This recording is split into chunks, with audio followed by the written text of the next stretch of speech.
L-aħħar storja li se naqra minn dan il-ktieb jisimha L-Iskarpan ta' Charles Asa. Fir-raħal kienu joqogħdu Mikiel u Ċensina. Mikiel kien jaħdem mas-servizzi u wara l-ħin tax-xogħol kien jagħmilha ta' skarpan biex jaqla lira.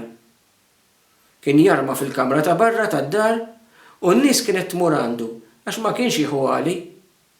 Kultant tisma' lil min jgħid dak skarpan biex ifisser li xi ħadd mhux tas-sena.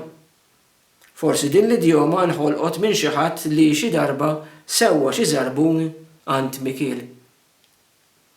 Ċensina kienet kemm xejn truxa u biex tifmek kont trid tolli naqra leħnek. U miskin Mikiel kien immankat ukoll. Kien zopp għax kellu sieq waħda iqsar mill-oħra. Fir-raħal kienu jsibuh bħala Mikiel it-zopp jew Mikiel l-Iskarpan. Mela Mikiel u Ċensina kienu jħobbu jmorru iċ-ċinema. Bħalma wara kollox kienu jħobbu jagħmlu ħafna nies fir-raħal. Imma Ċensina li minn barra li kienet truxa ma kienitx tifhem kelma bl-Ingliż u kienet tiddependi fuq Mikiel li jfehma kull ma jkun qiegħed jiġri fuq il-liżar. U miskin min kien jinserta wara jew fiċ-ċinema għax kien ikollu joqgħod jisma' lil Mikiel iredden. U Ċensina bejn dak li kienet tara fuq il-liżar u bejn dak li tifhem mingħand Mikiel malajr kienet toħloq storja ġdida dwar il-film. Fir-raħal minn barra l-baruni kellna wkoll il-Markiż. U sintendi, dan ma kien Markiż xejn, kienu jgħidulu hekk. Imma kien jippretendiha u kien dejjem jiftaħar li ġej minn familja nobbli. Kien xħieħ ftit iktar minn Scrooge ta' Charles Dickens qabel ma derulu l-ispirti. Mela darba dan il-Markiż mar għand Mikiel biex ibiddillu l-pettijiet taż-żarbuni. Xogħol tajjeb irrid Mikiel, qallu hekk kif daħal għandu.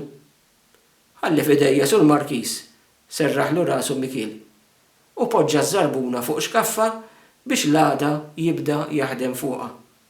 Ma rridx li wara jumejn jinqala kollox ta', reġa' qallu l-Markiż. U ma tarax kif inwaħħalhom jien il-pettijiet b'xejn ma jinqalaw. Meta niġi għalih, staqsih il-Markiż. Ejja għada, fil-għaxija, ikun let żgur. Iġibniex għal xejta? U ma tarax, wieġbu Mikiel. U l-għada ż-żarbun kien lest. U l-Markiż wara li dam jispezzjona ż-żarbun għal ma nafx kemm, ħallas lil Mikiel u telaq għal xogħlu. L-għada l-Markiż daħal il-belt u libes iż-żarbun li kien sewwielu Mikiel. Hekk kif kien għaddej minn strada rjali, huwa ħass xi ħaġa tniggżu fil-qiegħan ta' saqajh. Aktar ma kompla miexi, aktar beda jiżdied l-ġieħ u fl-aħħar il-Markiż ma filaħx iktar. Waqaf u daħal fl-latrina pubblika fejn seta' jneħħi ż-żarbun ħalli jara x'kien qiegħed iġiegħlu jħoss dak l-ġieħ kollu.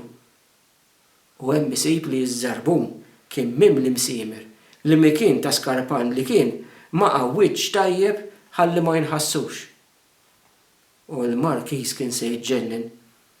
Kellu laqgħa importanti għand in-notar u ma setax ma jmurx, kien hemm il-flus fin-nofs. Fl-aħħar qataħħa li jinża ż-żarbun u jkompli fi triqtu. U hemm trid tara ħaddej dritt f'nofs ta' triq biż-żarbun f'idu. Ix-xitan m'għandux ħalib jgħidu u kien hemm xi ħadd mir-raħal li raħ u malajr wassal l-aħbar fir-raħal. In-nies li kien hemm fuq il-bankina malajr bdew jagħtuh il-ġudizzju tagħhom. Telaq miskin beda jiżmaga. Ħallina minn moħħu milli jidher il-Markiż u elf aġġettiv ieħor. U Mikiel ma baqax b'xejn għax ix-xenata li jagħmel il-Markiż ġibdet in-nies tat-triq kollha. Għaddew xi ġimgħat u Pawlu ta' Bronja li ltqajna miegħu diġà fl-istorja isimha Saverina fettillu jorganizza kompetizzjoni għall-isbaħ kostum tal-karnival. M'hemmx għalfejn ngħid li Saverina ma kellha l-ebda interess li tieħu sem. Saverina ltqajna magħha wkoll fl-istess storja bl-istess isem Saverina. Imma Mikiel u Ċensina li kienu tal-Labor marru. Mikiel libes ta' mara u Ċensina libset ta' raġel. L-idea kienet li wieħed m'għandux jingħaraf bil-kostum li jkun liebes. Il-konkorrenti bdew tilgħin fuq il-palk fis-sala tal-każin u kulħadd iċabċab, jitħaq jew jgħaddi l-kummenti. Imma hekk kif telet ċensina, kulħadd beda jgħajjad: "Dik ċensina! Dik ċensina ta' Mikil it-Zopp!" Kienu għarfuha mill-qlizi għax billi kienet libset qalziet minn ta' żewġa, kellha qalza iqsar mill-oħra.